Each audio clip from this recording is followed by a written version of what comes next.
Hi, Lee Phillips here. I want to talk to you for 2 seconds about unclaimed property. Every state has unclaimed property. Now, there's a state website. I'll cut through it real fast. You go to the state website.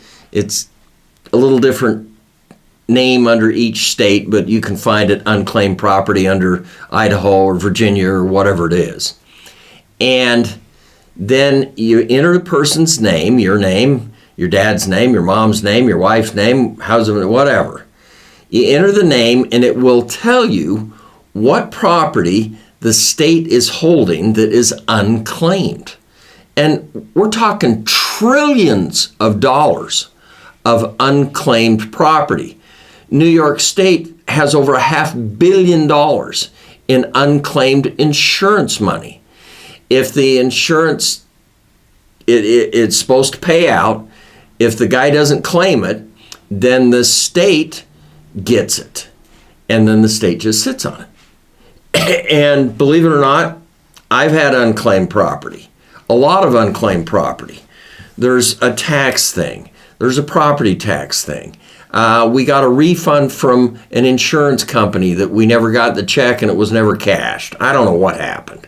But I have a dozen unclaimed properties. They add up to $500 or $600. It isn't huge, but yeah, unclaimed property. And you'll see the unclaimed property, thousands of dollars. I bought a place in Florida, and for the first 15 years that we owned the place, we got a check or a statement on a checking account every month.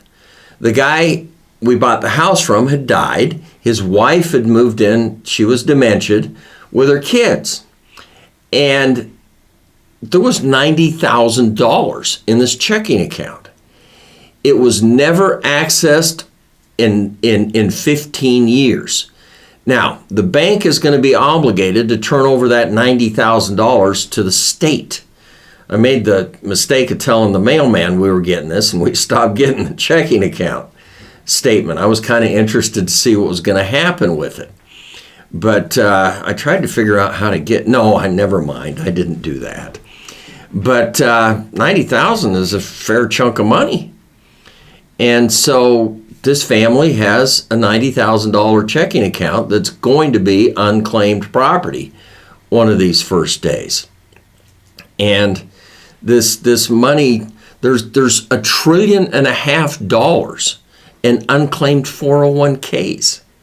The people leave the company, there's $2,000 in the 401k, they never go back, they never claim it, the guy dies, the family doesn't know it's there. And in fact, do your family a favor, write down where all of these accounts are, and you can get them, but the family doesn't know where they are, and they'll never claim them.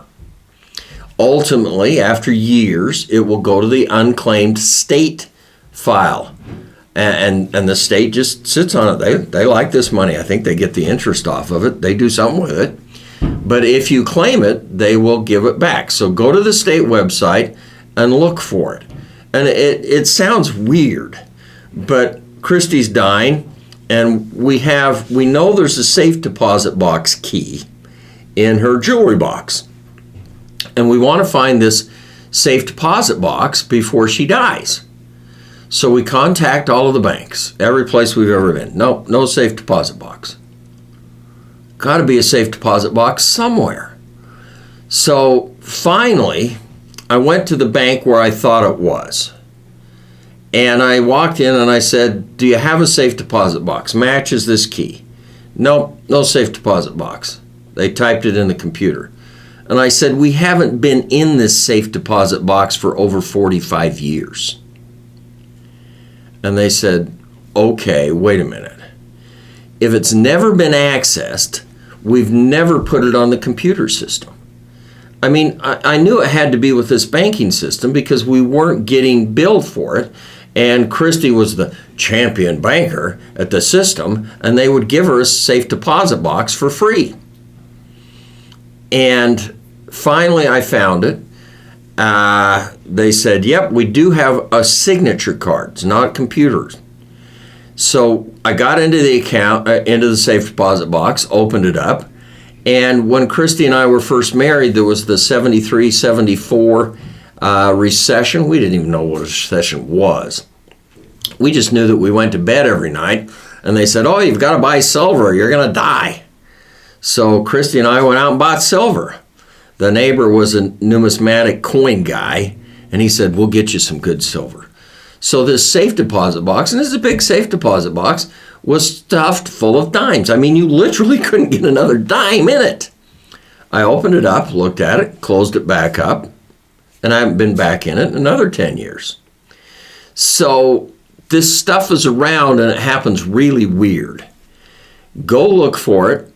Go to the state website, type in the name, then you've got to jump the hoops to get it out of this state. It's not too hard. You just fill out the state form, and they're pretty liberal about giving it out.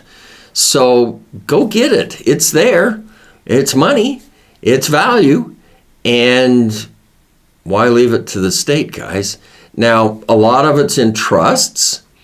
So it's the name on the account is a trust. Don't forget to look for the trusts. And by the way, get my ebook. It's free. How to Use a Living Revocable Trust, because you need one of those.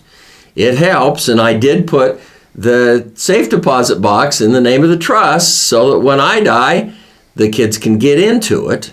But they've got to know it's there, or they're not going to know what to do with it. I've told my daughter, I took her down, I showed her the dimes. I mean, she's 50, and so she knows it's there. But if it's in a trust name's got to be looked up too. So don't forget to do that.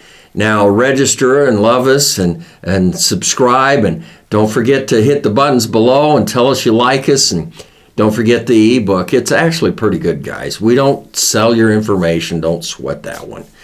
This is Lee Phillips talking about unclaimed property.